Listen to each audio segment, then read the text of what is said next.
โอ้ลองเลย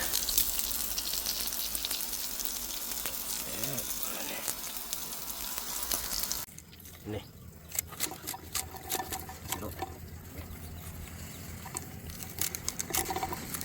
ดอกมันต้องเก็บมันหลดเขาก็ต้อง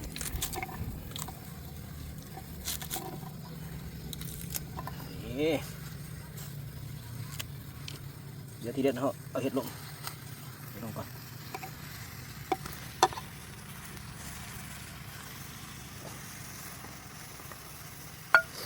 มูมาพี่น้องเอ้ยนี่ตัวนี้เป็นข้อมูแล้วตัวนี้เป็น3 สันมี2 แบบ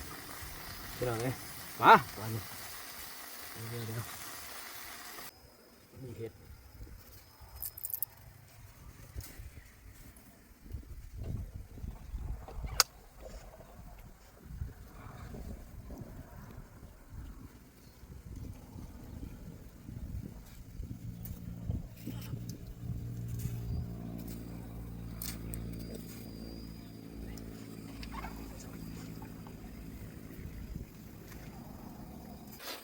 เอามีกุ้งน้ำพี่น้องเลย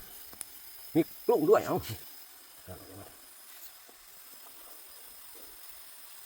กินกระแสได้กุ้ง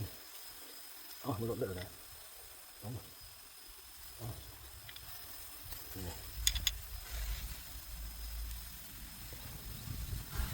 ใกล้ๆรถพี่น้องเลยเดี๋ยวมันลดลงน้ำมันกันกุ้งมัน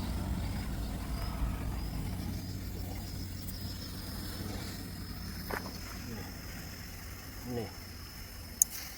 แซ่บเลยนะพี่น้องเนี่ยหลดเนาะโอ้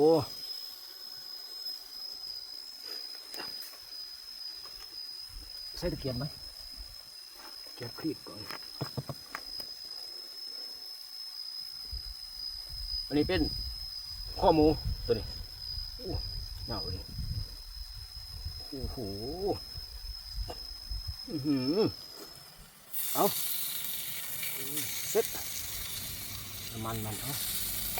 มันน้อยมันก็นี่น้ำมันอยู่แล้ว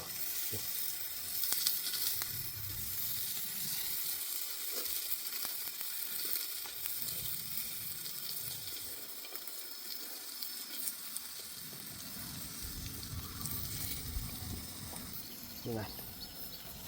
นี่น้ำมันติด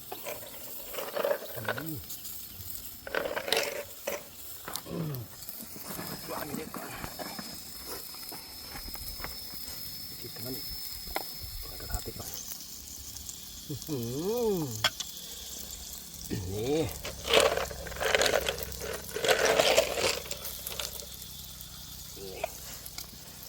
โอ้โหน่ากินมากเลย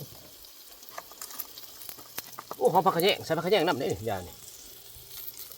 มันลายพวกนั้น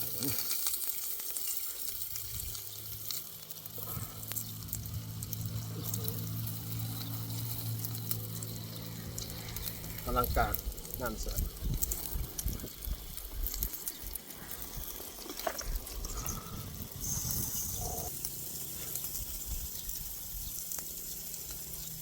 ใส่ผักขะแยงน้ำพี่น้องเลย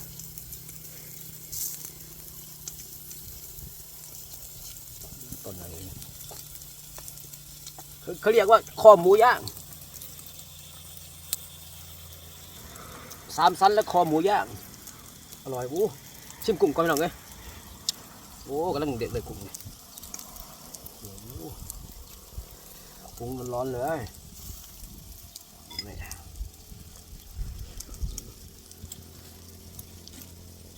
กำลังเด้งเลยเนี่ยกินมุกกระทะใจเย็นๆนะพี่น้องเลยเจ้าหอดบ่ได้เดี๋ยวมันจะไม่สุกเอา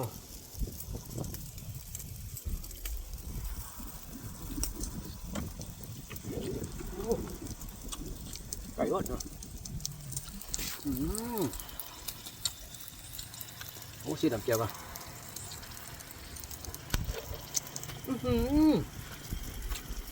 มันใส่เลยนะได้เลย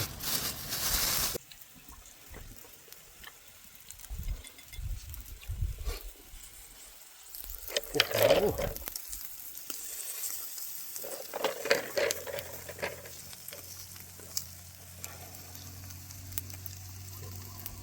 ร้อนแล้วไฟดังไฟอ่อนวะเอ๊ะมาเลยมาเลย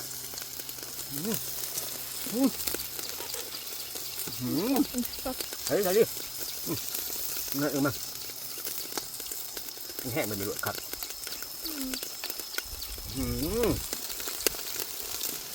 กรอบแล้วโอ้ยยาเนี่ยปลาตัวคือไปเราเนี่ย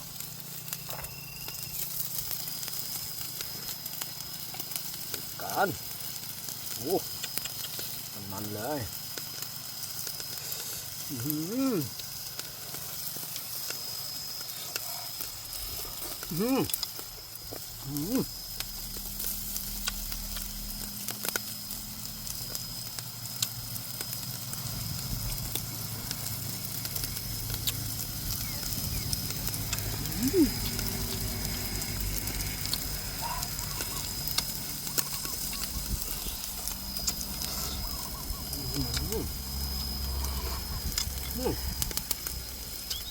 นั่นมือแผ่มาก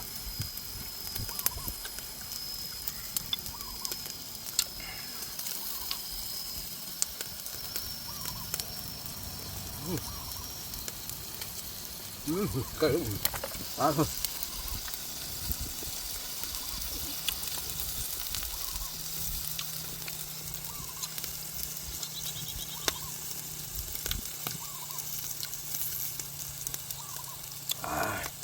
นี่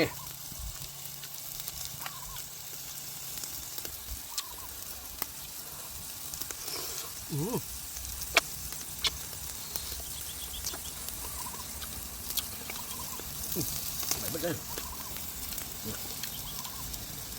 โอ้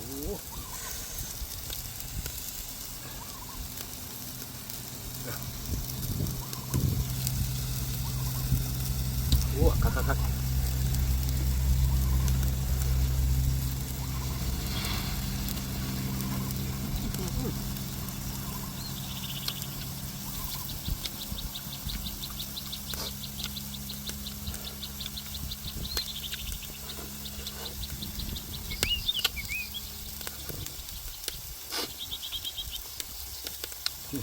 รับ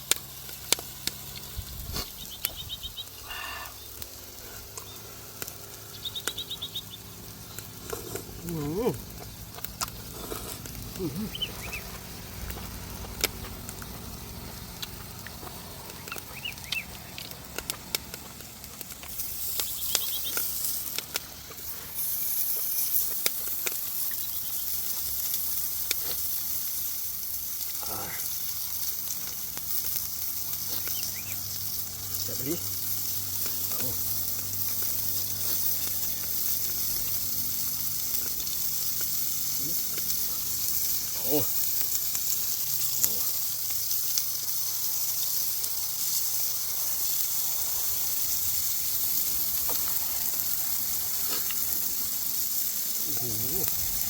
แสบทั้งหมด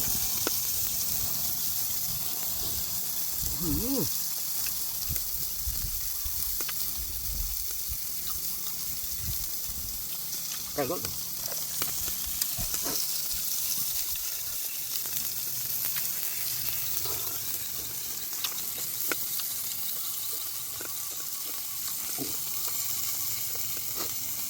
ลงไปเลยครับ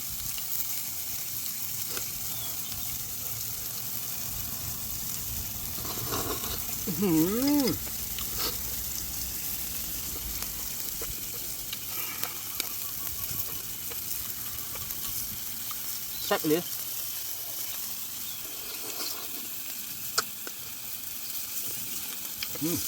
ครับเรื่อง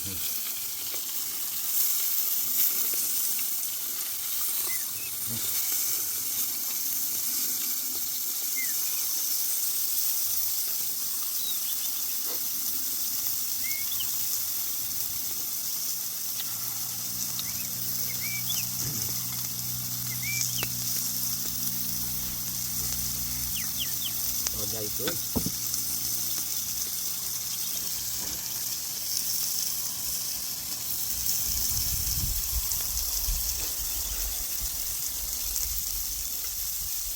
ร่อยมากๆเลย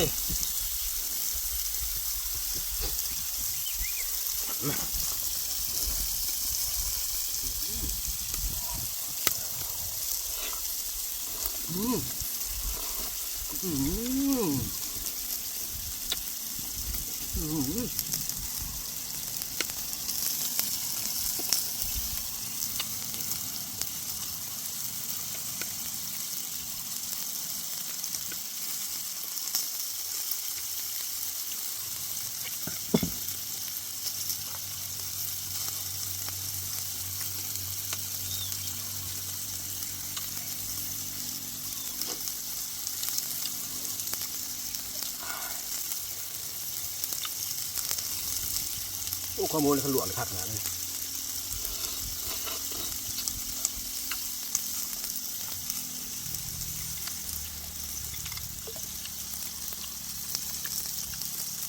กุ๊ก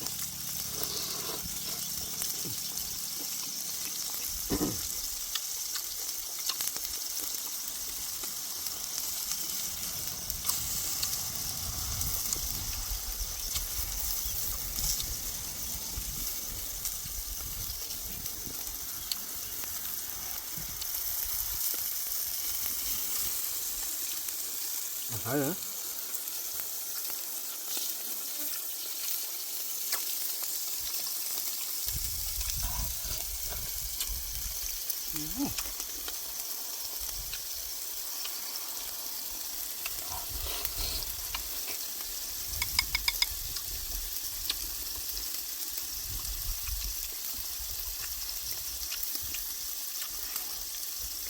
ผักบงลุม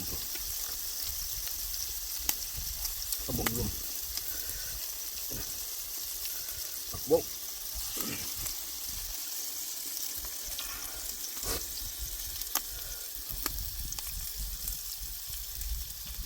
ปลาแซ่บหน่อยเลย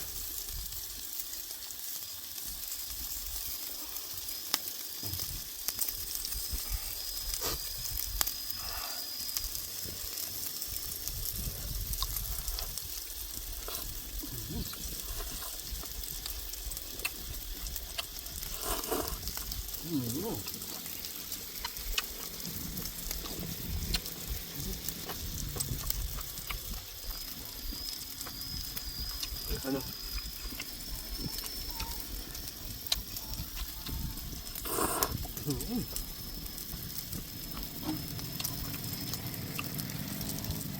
โคตรเจ๋งหน่อยเลย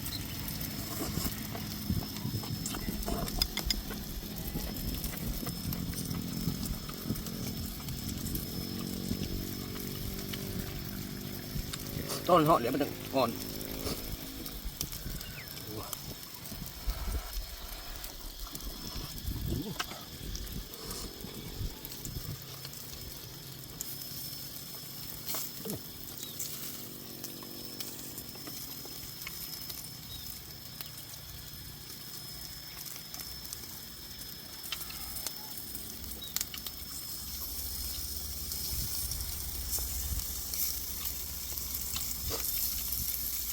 โคตรอร่อยเลย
แซ่บรสเนาะ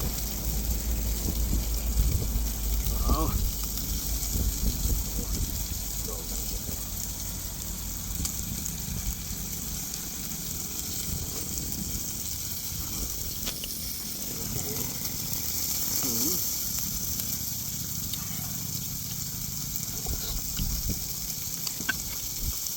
มาใส่บัตร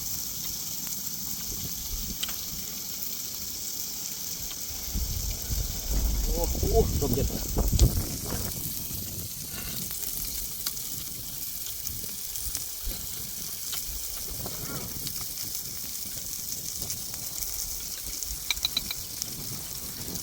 แกะผักบุ้งก่อน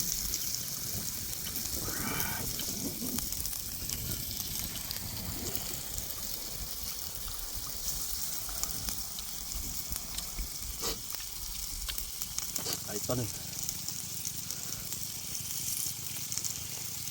โอ้โห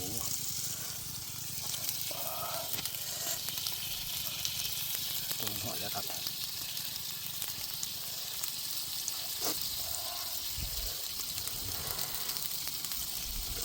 อุ้ยอุ้ย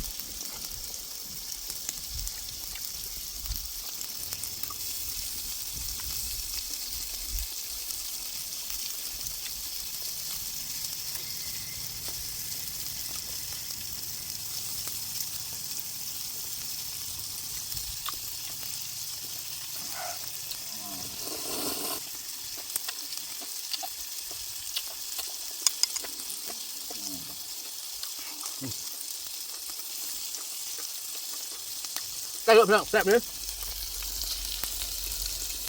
อ่ะจะแกะกินดิบลองเลยแกะกลุ่มกินดินก่อนบ้านนี่เอาพอกันไหมแซ่บ